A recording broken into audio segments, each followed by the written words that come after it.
Welcome to, I'm not going to call a number, but I'm going to say welcome to an episode of 24/7 Health News hosted by Health Coach Shay. So these topics are from my blog, usually at 24healthnews.com, or topics that I think are important to health and fitness. Because these topics are important to your health, I try to break them down so that you can apply them to your daily life. Again, I'm Health Coach Shay. I am a master trainer and a holistic health coach. Now, my information is not meant to prescribe or be taken in lieu of a discussion with your doctor or healthcare professional. You should always speak to your healthcare professional before making nutrition or fitness changes. I'm a health coach, and as such, I am making recommendations only in that capacity. So let's get started for our topic for today. So today, this topic is a little different because it's about where have I been and why did I disappear?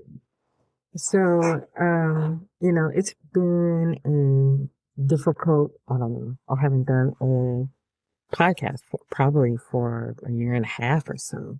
So it's been a little bit of a while, and it's kind of difficult to talk about.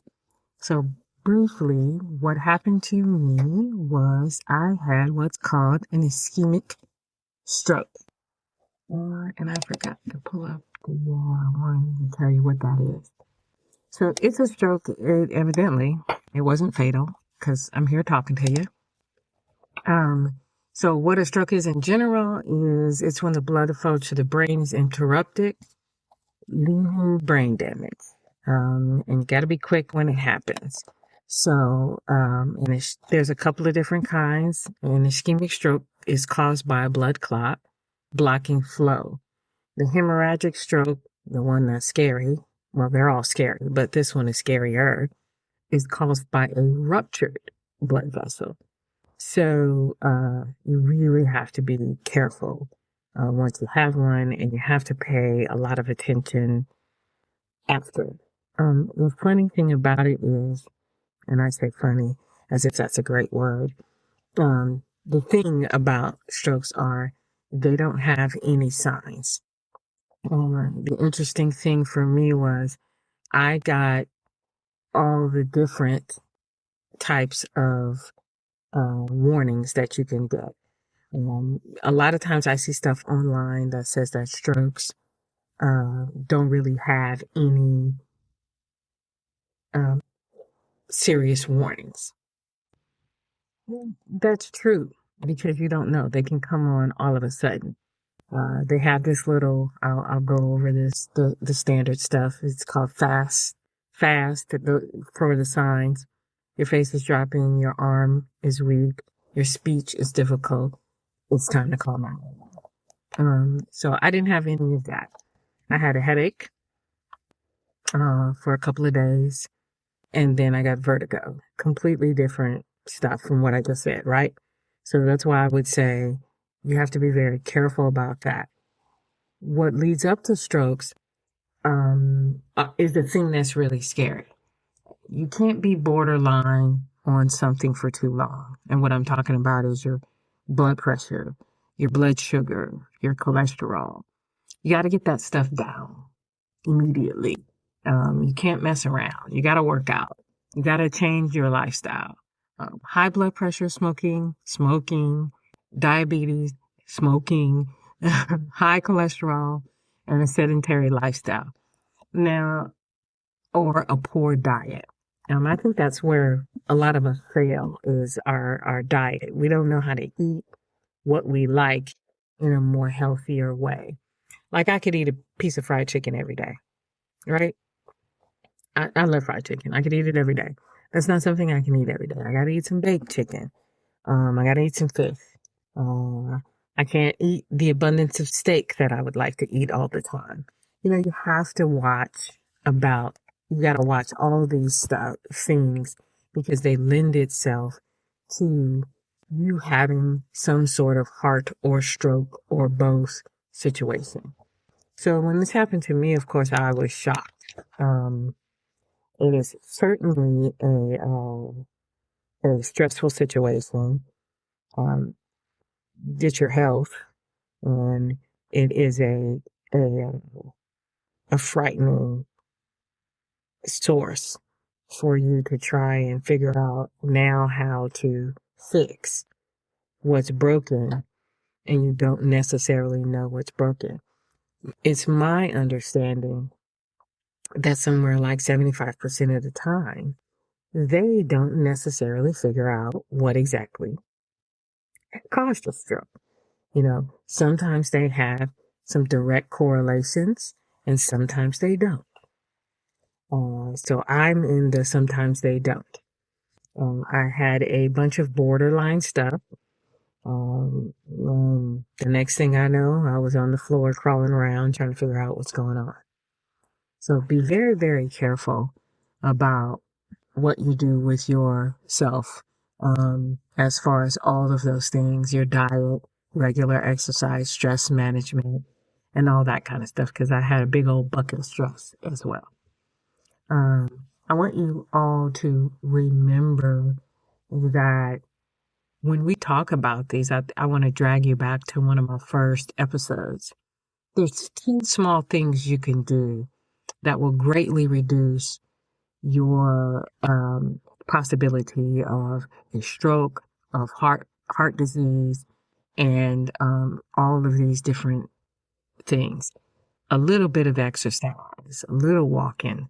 And when I say walking, I'm not saying set out, take time in your day to go for a walk, but you should. But I'm saying park on the other side of the parking lot and walk to where you're going to get your steps. Do that enough, and you'll find that you're halfway through a step count for the day. Park somewhere far from where if you're going to the grocery store, take some extra laps in the grocery store. That will get your stress in. Stress management is a really difficult one for a lot of us because the way the world is today, we're looking at our money, we're looking at all these different things, and you have to be careful about how much you take on. Shut the TV off. Don't watch the news. Maybe don't scroll as much. Or find some funny stuff to watch on Instagram. 'Cause that's what I do. I switch. When it gets too heavy on Instagram, I start watching puppy dog videos or baby videos or cat videos and laughing at things like that. I have some other stress relievers, but that is really, really important. What I have to say, I guess the big thing at the end of all this, because I'm going to tell you about the rest of the stuff going on in just a second after I finish covering all this stroke stuff, is that when you don't take care of your health, it will take care of you. And everybody says that, and they don't really, really put it in their mind at the end. And I'm a perfect example. Like I said, everything was boredom. I was moving along good. I had plans and everything squared away. My timeline was drastically moved up for retiring and whatever else I was thinking about doing. All that stuff had to stop first, and I had to recover, which I am still absolutely doing.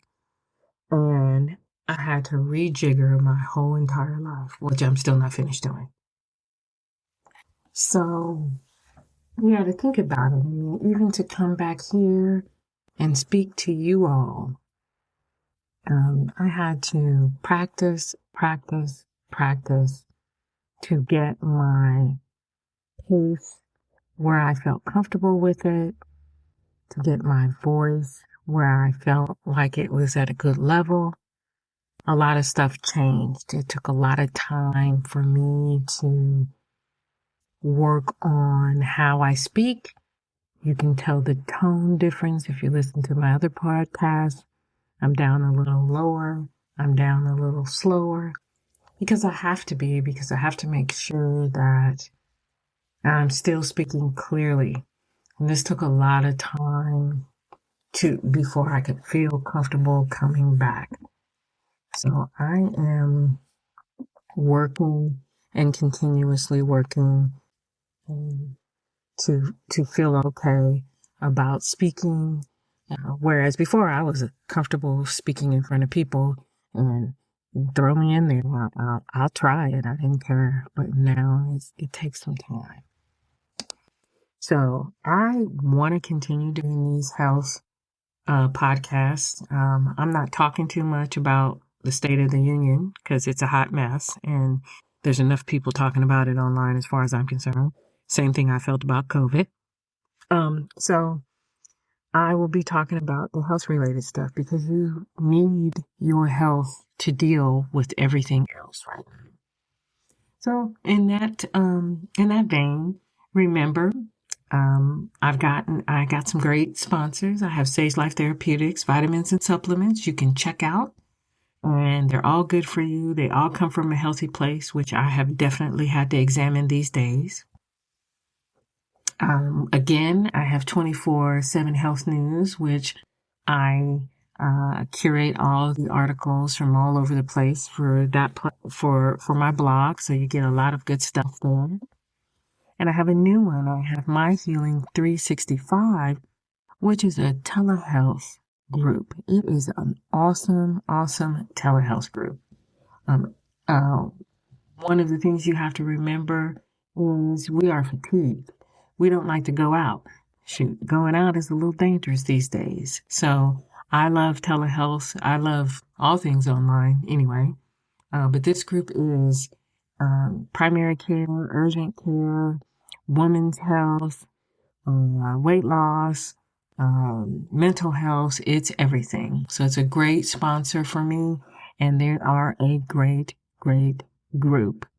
One of my other sponsors is Sage Merchant Services, a great group of folks who help local businesses,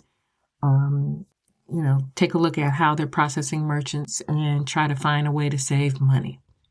So that's my group. Now, at the end of this, inside the description for the podcast, there's a little support the podcast link. I'm going to urge you to use that. Buy me a cup of coffee or donate whatever you like. So thanks again for listening. And coming up on the new podcast, the next episode, I haven't decided whether I should start back at 1 yet. I guess it's been long enough. So coming up on episode 1, because this is the prelude, will be, we'll talk about those GLP-1s that everybody's talking about. I watched Oprah on TV. I watched another lady on The View today talk about health and weight loss and what you need, what you should think about when you get ready to use these. I'm not saying they're good or bad. I'm just going to give you some facts. And we'll talk about it from there. All right, everybody. Thanks for listening. This podcast is going to steer our discussions towards, science and medical help and all of the stuff that's out there. I also have another episode coming up that is about after stroke stuff. What do you do? That'll be a lot of my experiences, some articles I've also picked up. I think they've already posted, so I'll go back to them as well. So again, thanks for listening. Have a great day.